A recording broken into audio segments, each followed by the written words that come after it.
Welcome to Take It from the Ironwoman. My name is Susanne Müller, your host and the Ironwoman. This podcast is about empowering yourself and others to make real changes in the world.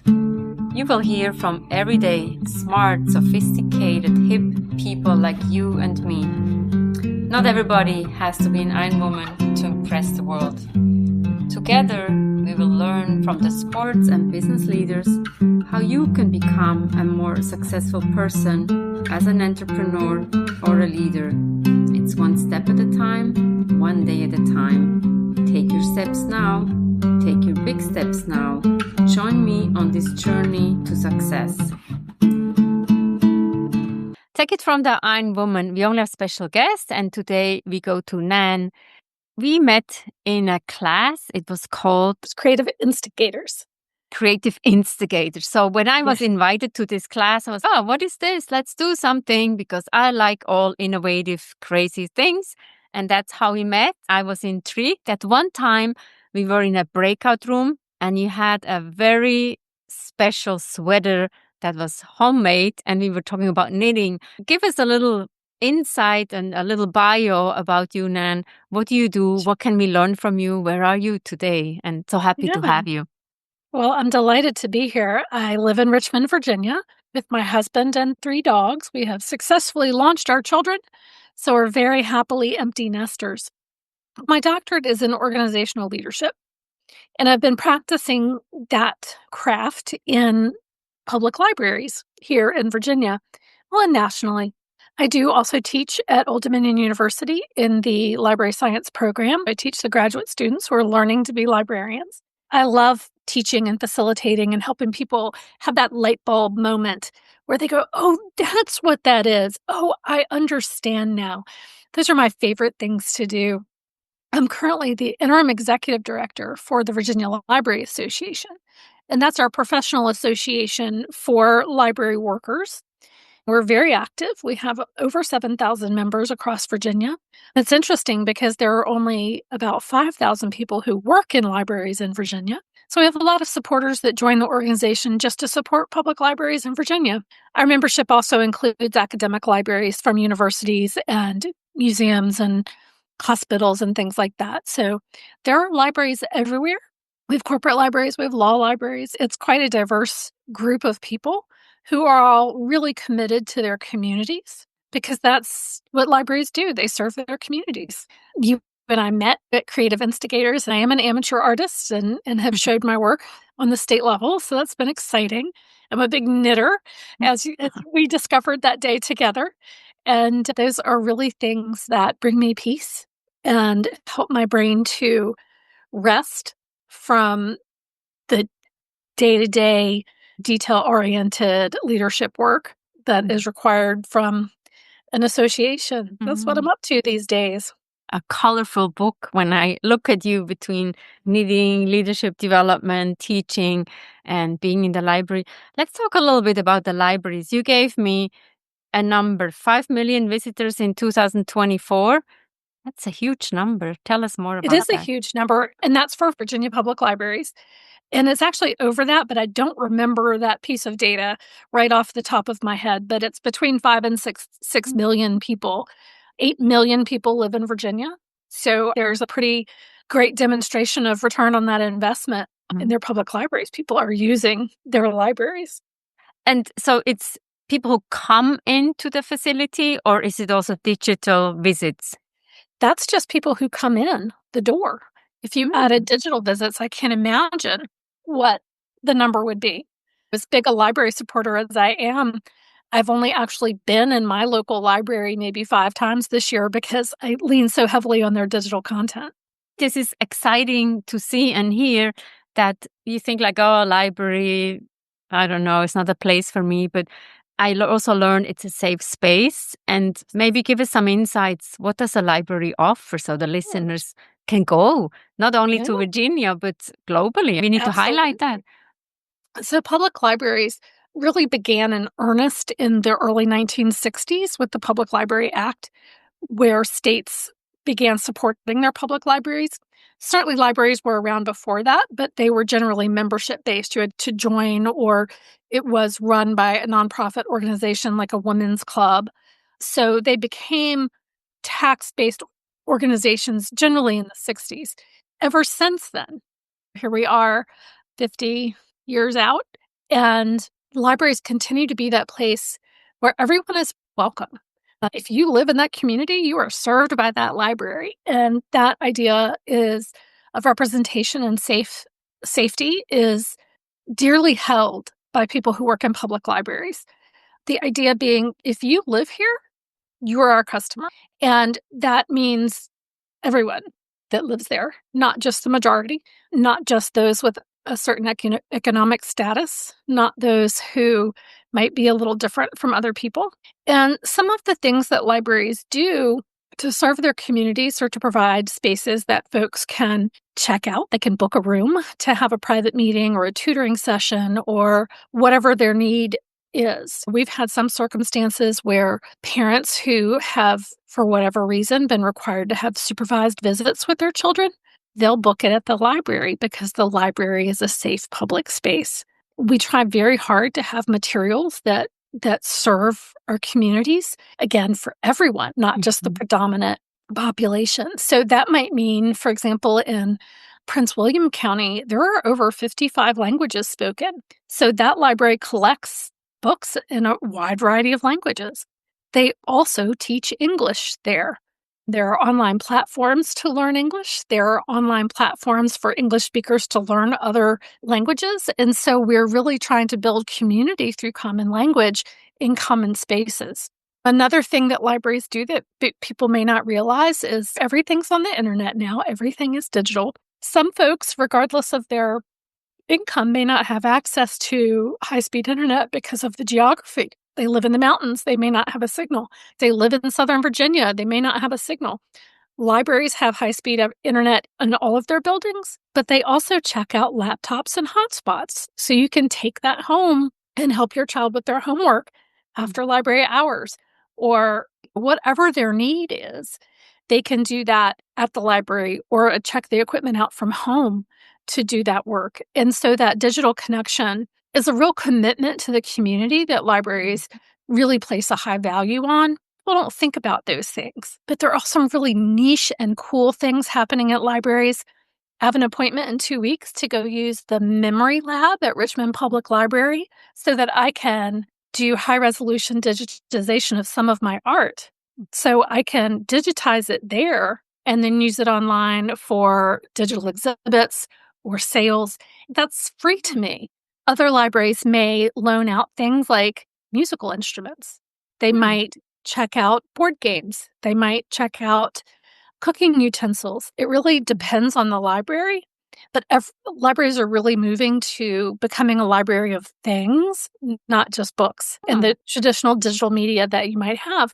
And in this way, we're really leaning into being the original sharing economy. If you think about libraries, we've always been the one to share our wealth. Oh, you want to borrow this book? Here you go. You want us to get a book? Great. We're going to get that book. You read it, and then we're going to get other people to read it without having to cost something. So if you have a need that's a one-time thing, you don't want to go out and purchase a special and expensive piece of equipment. Your library might have it. So I never there's thought just of that. This is an fantastic. amazing array of things that public libraries are doing with their public. There's maker spaces where they have laser cutters, digital sewing machines, 3D printers, of course, just on and on. Many of them have podcast booths. If you ever find you're traveling and you don't have access to your home studio, Susanna, you might find a public library that has a podcasting booth that you can check out. All of these things just to really create spaces of creativity, of knowledge, and safety. And my tagline has long been that public libraries live at the intersection of social justice and intellectual curiosity. And for me, those are just amazing places to be. Oh, thank you so much I'm learning so much. I never thought I knew about the podcasting. The one thing is, if we don't ask, we don't know. It's about asking. It's about asking the right question. Yeah. And boy, when you ask a librarian a question, we get so excited because that's our job, is to find you the information that you need, that you can trust and is accurate. If you ever need to know anything, a good safe bet is to always ask a librarian. I know. You're like an encyclopedia in itself. Yes. And if you don't know it, that's why we have the internet or ChatGPT. That's we know where to find a reputable source to answer your question. I think so. And talk to us about neuroscience. We really got a lot into that in our Creative Instigators class. And I have long been, my first career was as a family therapist. So I've always been very interested in how the brain works. In Creative Instigators with Another Limited Rebellion, it's a brother and sister business, Micah and Noah Scalen. Mike and I share the nerd space of neuroscience and how our brains work. It all comes back, it's all wrapped up. Things that we already know kind of intuitively are really based in neuroscience. There's a big movement towards meditation right now. Well, what does meditation do but help your brain rest? And what does sleep do? It helps your brain process things that happened while you were awake. What does comfort look like? People talk about rituals or routines that help them. Well, your brain, that's been set up and wired into us from day one. An example for me, knitting, for example, is a really great way to soothe what's called the vagus nerve. And that's that big nerve that connects your spinal cord and your brain. And when we are going about day to day and our society is so rushed, that to sit back and do this repetitive motion and take my brain into a creative space instead of the linear space of getting a thing done. Let's do this, now this, now this. It's soothing that vagus nerve. And if you look up neural scans of your brain, you can see the change from that linear activity to that soothing, meditative, creative activity. The brain lights up in different places. And so all of these ideas surrounding neuroscience have such a impact on leadership. Can you help the people that you are leading or that you are working with? It doesn't really matter where you are on the hierarchical chart. It matters how you approach your work. And so say you've got a big project and you don't really know how to get started and you're in a brainstorming meeting and all these things are coming out, but none of it's terribly useful. If you can reset with a creative activity that gets people out of their linear brainwaves and move them into a different sort of brainwave shape. Again, I'm not a neuroscientist and I lack the vocabulary to talk about it. So this is very vague, I'm afraid. By throwing at them a creative challenge that has nothing to do with the project. Starting a meeting with something as simple as a word association game, or Another Limited Rebellion has something called the Creative Sprint deck. And it's a deck of cards that has little creative prompts on it to get your group to do that together. So they create something, they share something, they share what they made, and then reflect on what that process was. In doing so, it takes your brain into a different functionality. And so if you can always get your team to start differently rather than being in that linear mode, you're always going to have a better result. And people are going to be more engaged because they're using both sides of their brains. They're going to be more engaged. They're going to be more whole. There's going to be less low morale. There's going to be less ownership, more ownership, less feeling of well, what I do doesn't matter. And so when we deploy these ideas of neuroscience in the workspace, we are creating an environment in which people become invested. We see all of the news now about quiet quitting and people who are disengaged and they just put in the hours. Well, we as leaders could really shift that by helping people think differently about their work as a creative act and supporting creative exploration. But so many people think that that's not professional, or they think that's woo-woo. No. But it's neuroscience. Know this. We need to rewire the brain. We know that when we're always go, we cannot be creative. So the creative space is only happening when you have either you meditate or you do something out of the ordinary. And that's why those icebreakers are really important. When I was listening to you, I was thinking maybe sometimes people who are more introverted, who are quieter, when they can explore with something more creative, you're like, oh my God, I never thought you were X, or I never thought. This is important to just ask that question and to allow the people to have a Yes. also about listening, taking the time to listen. Yes, absolutely. We get stuck in that's that our reptile brain where we're engaging with fight, flight, or freeze or fawn. That is such a unhealthy place for us to be physically. It's exhausting. And so people talk about being tired. Well, this is one of the reasons we exist in that space. By engaging in a creative activity, we're re-engaging our prefrontal cortex at the front of our brain, where we can come up with more compassionate, considered, and intellectual decisions rather than the amygdala. And an example that Micah gave us during class was news to me, but it makes so much sense, and actually went and read the research behind it. I'm sure everyone has noticed the proliferation of rocking chairs in airports. Especially, I knew that was true in Charlotte, North Carolina, at their airport. And I thought, oh, isn't this Southern charm at its best, right? Having these rocking chairs. Well, then I was flying into Chicago. Chicago has rocking chairs. It has nothing to do with the South.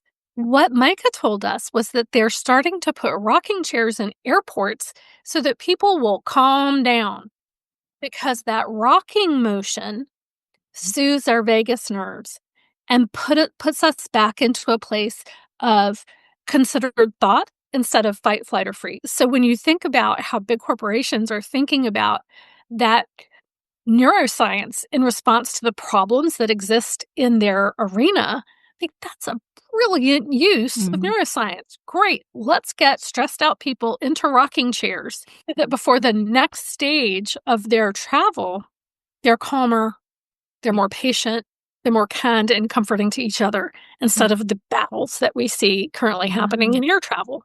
It's magic. It's magic. And also the people are so unfriendly.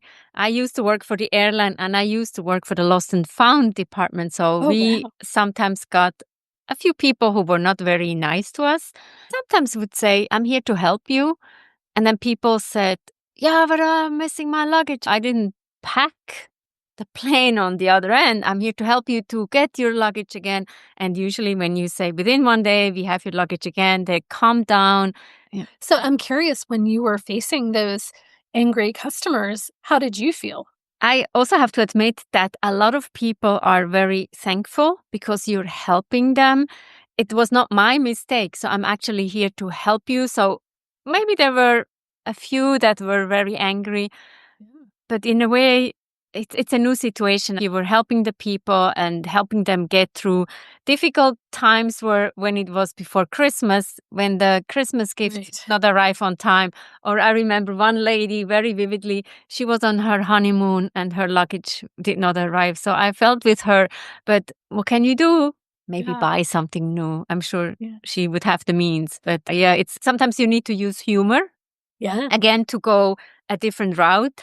Give them the statistics if people need the statistics, or use humor. So at the end of the day, you can go and buy something, and tomorrow we should have your luggage. Yeah. Well, two things that you said just really brought this home for me, and that is helping and humor. Both of those things come from your prefrontal cortex, and we're often at our best after we have helped someone else. Not when someone has helped us, but when we have helped someone else, because it's given that prefrontal cortex the good feelings of helping.